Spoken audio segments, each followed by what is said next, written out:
Jóvenes, un gusto poder saludarlos y entrar nuevamente a sus hogares para avanzar. Hoy vamos a avanzar dos temas. Hoy vamos a tocar dos temas, el tema 5 y 6, que los dos nos hablan de la edad contemporánea.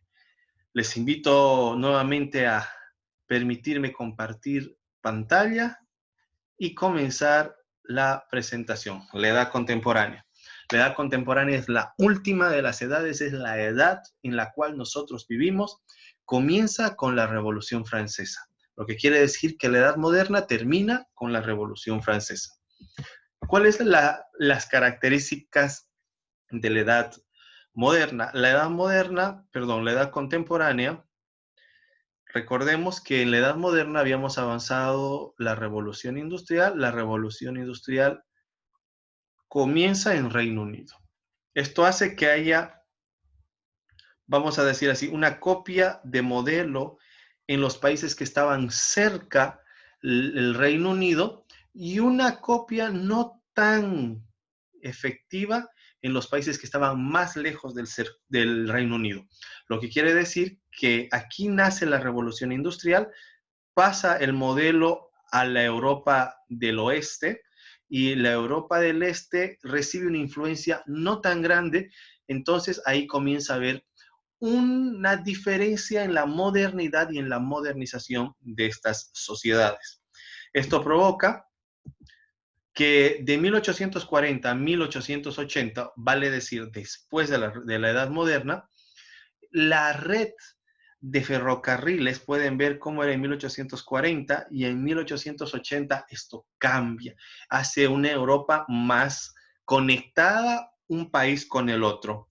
Esto hace que cada país quiera sentirse superior uno al otro. Esto hace que cada país tenga la necesidad de creer que un país es más importante que el otro, que un país es mejor que el otro. Esto se llama nacionalismo.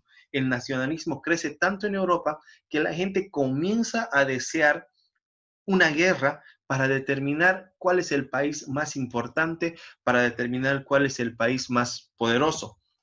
Esta guerra se da en 1914 con un hecho aislado, con un hecho que involucraba a dos naciones, a Serbia y al Imperio Austrohúngaro.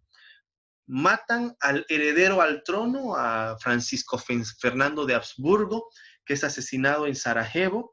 Esto provoca un enfrentamiento militar entre estas dos naciones, pero este es el origen de la Primera Guerra Mundial. Aquí podemos ver cómo Austria-Hungría le declara la guerra a Serbia y luego hay una serie de declaraciones de guerra, que esto es producto de del calor del nacionalismo. Si ustedes ven videos en YouTube, van a ver cómo la gente despedía a los soldados creyendo que esta guerra duraría máximo un mes y en ese mes se hubiese determinado quién era el campeón, quién iba a ser la nación dominante. Lamentablemente esta guerra duró 4 años, 10 millones de muertos fue el saldo y un tremendo impacto económico.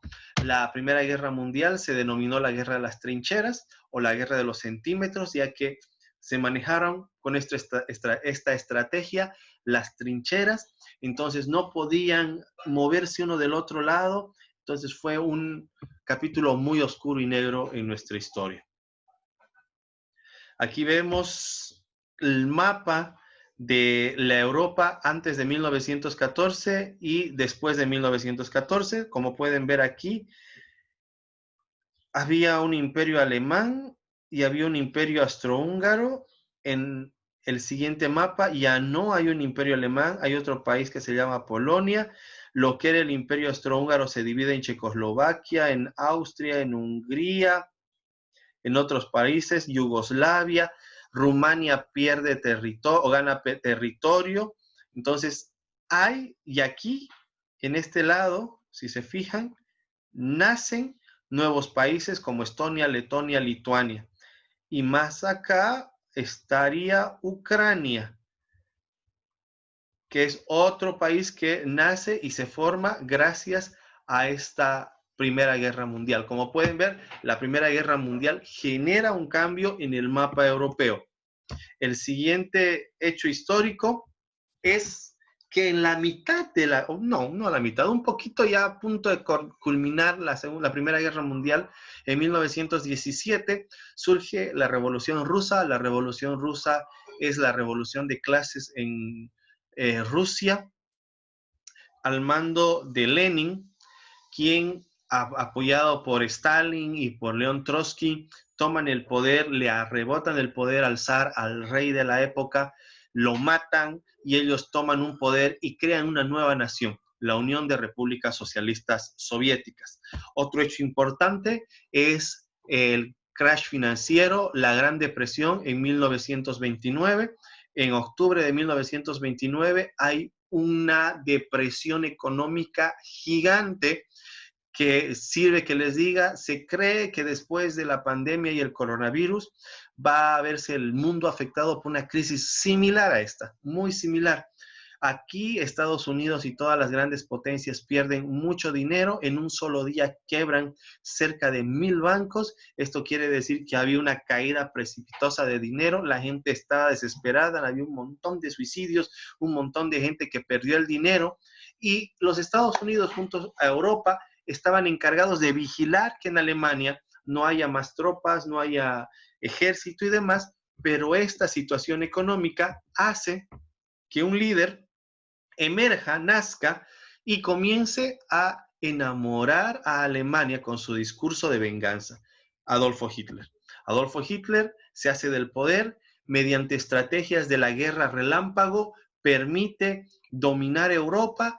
Primero invade Polonia, luego invade Hungría, luego invade Francia, y a Francia llega hasta la capital, a París en un tiempo récord. Ningún estratega francés, que en esa época el ejército francés era el más poderoso del mundo, se imaginó que las tropas alemanas hayan tomado París en tan corto tiempo. Lo feo de la guerra, si bien si se puede decir que algo es bonito de la guerra, nada, pero lo más feo de la guerra es que Hitler involucra a minorías y a una raza en especial, los judíos, que él pretende eliminarlas, que él pretende acabarlas, y esto que hace, esto produce que hayan campos de trabajo. Esto es visto en 1938-39, cuando comienza la guerra. Esto ya es restaurado, esto es un monumento, es Auschwitz. Auschwitz es uno de los campos de concentración que se conocen así, pero en realidad son campos de exterminio, donde los judíos y otras minorías como los gitanos, los homosexuales, gente que no servía para los alemanes o para el régimen nazi, mejor diré, eran encerrados y asesinados de maneras muy crueles. La gente no sabía que iba a ser eliminada, es más, creían que eran campos de trabajo. Lo que se lee aquí es el trabajo liberta. Ellos creían que con su trabajo iban a pagar su libertad, pero lo que hacían era ser eliminados. Luego de que la Alemania nazi es derrotada, surge una nueva guerra donde no se disparó una bala uno contra el otro. Se llamó la Guerra Fría.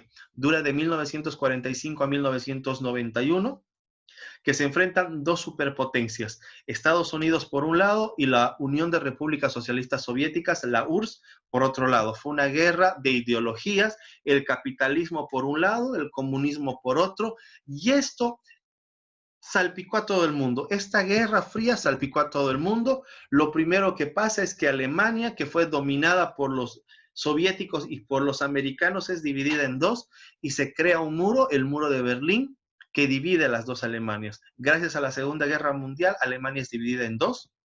Luego viene una guerra, la guerra de Corea, donde han podido escuchar mucho de Norcorea, que es uno de los países más cerrados del mundo. Esto fue gracias a la Unión Soviética, que brindó su apoyo y quería que toda la península coreana sea dominada por los soviéticos. Esto no sucedió, recibió el apoyo de Estados Unidos, y en el meridiano 38 marcan su frontera.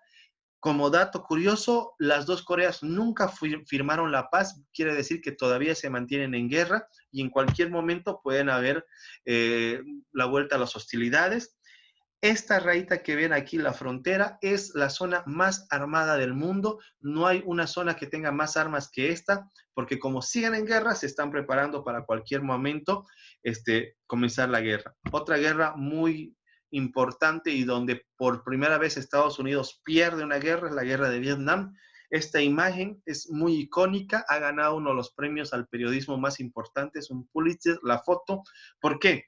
Porque los norvietnamitas, que es parecido a lo que sucedía en Corea, la parte norte de Vietnam estaba dominada por los soviéticos y la parte sur de Vietnam estaba dominada por los americanos.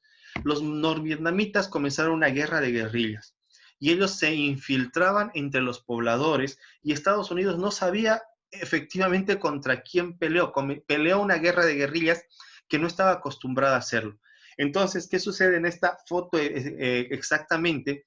Estados Unidos bombardean con napalm, que son bombas incendiarias que elevan a un grado enorme el calor. Bombardearon una aldea y esta niña estaba vestida, aquí la pueden ver desnuda, pero ella estaba vestida. Pero ¿qué sucede? Fruto de la bomba de napalm, ella está quemada y su ropa se consumió. Ella luego fue llevada a Estados Unidos, le hicieron un montón de operaciones, le dieron la nacionalidad, le pagaron la universidad, una serie de cosas para tratar de enmendar su error. Más o menos así, los estadounidenses provocaban grandes movimientos de los vietnamitas. Esto no les gustó, los norvietnamitas ganaron la guerra y por primera vez Estados Unidos tiene que salir corriendo de un territorio que fue ocupado, que ellos defendían. Luego vemos la guerra de los medios.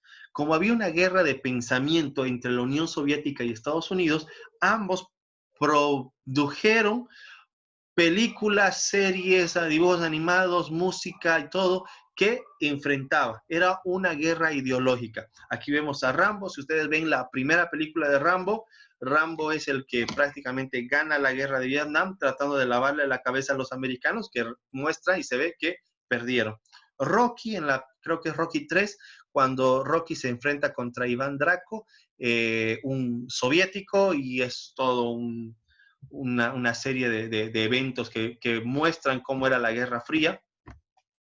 James Bond, el agente 007, también es fruto de la Guerra Fría, y Maxwell Smart, el agente 86, una sátira de lo que sucedía entre caos y control, entre la CIA y la KGB, que eran agencias de inteligencia tanto soviética como americana. Un gran problema que hubo gracias a esta Guerra Fría fue la guerra nuclear, no solo de armamento nuclear, sino de producción de generadores nucleares. Esto es Chernobyl, Pripyat, la ciudad está más allá. Hubo un intento de ejercicio que fue olvidado notificar a los que estaban de turno, se sobrecalentó una de las turbinas, explota un generador, un reactor, y se genera una de las mayores intoxicaciones por radioactividad del mundo. Ahora Chernobyl y Pripyat están totalmente encerradas, nadie puede vivir ahí en unos 10.000 años más. Ha muerto un montón de soldados, ha sido una de las catástrofes nucleares muy complicadas. Luego de 1989 cae el muro de Berlín, las Alemanias se unen, la Unión Soviética está a punto de caer. ¿Y qué pasa? Hay un cambio en el mapa. Antes de 1989, este era el mapa. La Unión Soviética dominaba y poseía todo este territorio, pero luego de 1991, este es el mapa que tenemos. Aparecen nuevamente países como Estonia, Letonia, Lituania, Bielorrusia, Ucrania, Moldovia, Kazajstán, Georgia, Azerbaiyán, Armenia, y hay un montón de países más que en el lado asiático aparecen. Rusia retoma su poderío, pero ya no como fue la Unión Soviética. Ya es un país más liberal, es un país más pacífico, aunque en estos últimos tiempos hemos visto que también está cambiando su ideología. Chicos, ha sido un gusto poder haber avanzado con ustedes. Nos vemos la próxima clase. Hasta luego.